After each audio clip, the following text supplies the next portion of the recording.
เป็นบ่อนวลละอองอย่าหวังที่น้ำนองอย่าปักหวานโอกาสของอ้างน้อยแน่เถิดนา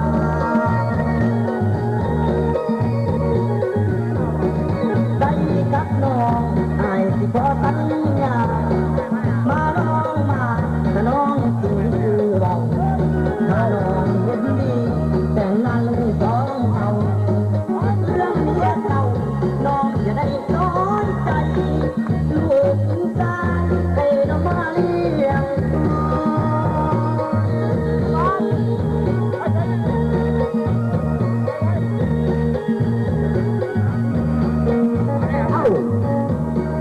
เจ๊อีกรอบ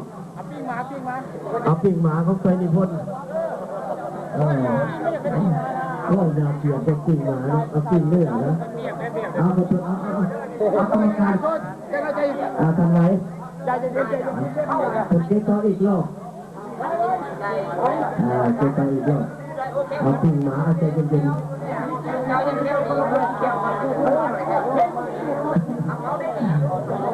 ผู้กองน้อยเลยอย่าเมาหลายเลยเป็นกระทบไหนเปลี่ยนกระทบเข่าได้กันเลยอีกรอบเราไม่เกี่ยวกับอีกรอบเอาขอปิ้งหมา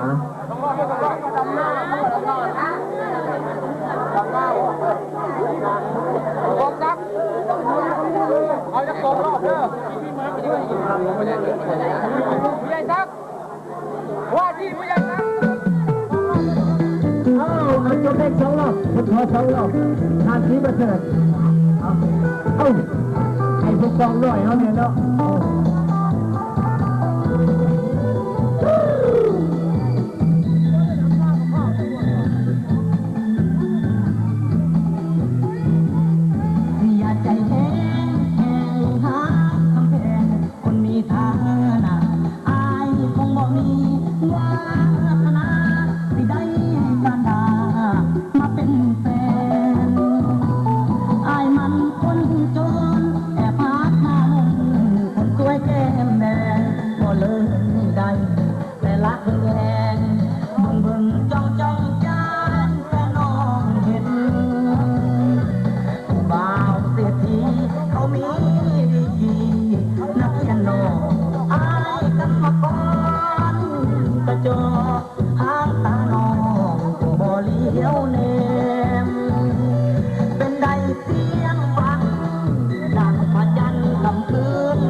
ต่อไปนี้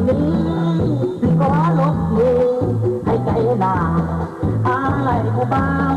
กำพาวาสนาบ่พอสำนึกอายจับน้องนางมันหากต่างหากกันสักทีอายคนจนคนนี้วาสนาสมเสียงปีมาว่าเป็นตะเสียบเนาะกิ่งหมาผมบอกกับใจเด้อด่านตะโบเฮาวันนี้สุขภาพแข็งแรงดาวหนาทางนาทีการงานของท่านขึ้นจะได้ก็ให้ได้สักเซตเด้อ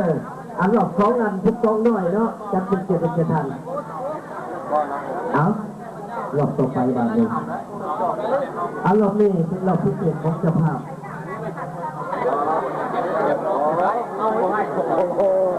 เจ้าภาพเนาะที่ท่านบุญสงฆ์ท่านเป็นเกียรติเจท่านพักผ่อนท่านแอฟและก็ท่านดีนิดขอมา3 หลอดอันนี้สาวพุทโธสาวตาพนมผมเสนอนะได้ไหมนะผมเอาได้เป็นยังหลอกกระถ่ายเลยพ่อห้างเรียบป้าบ่เลยแต่ที่เนาะมาเรียบป้า3 หลอดจัดพอขนาดของทางทุกท่านเนาะ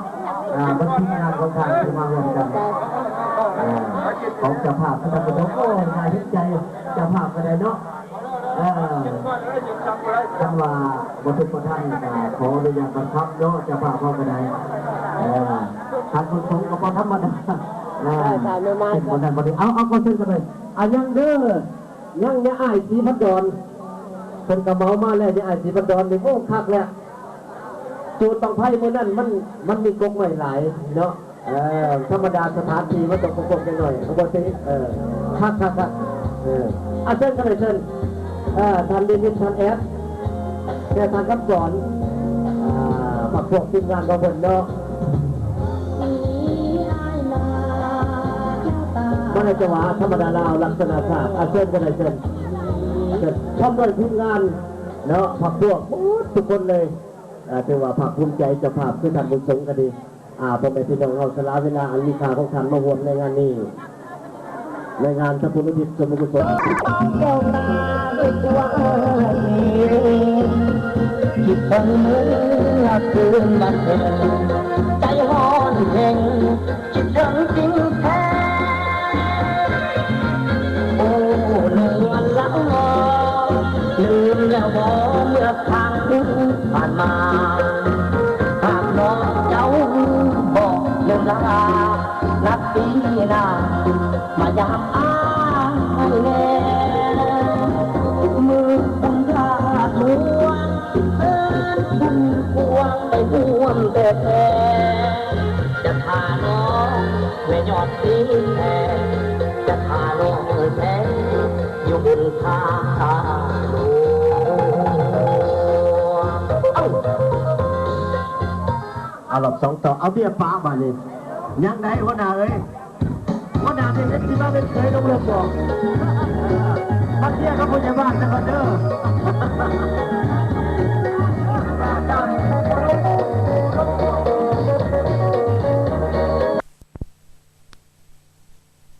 ถูกของแม่เข้ากาลพรอยู่ภาษาไม่มีแจกเข้าเลย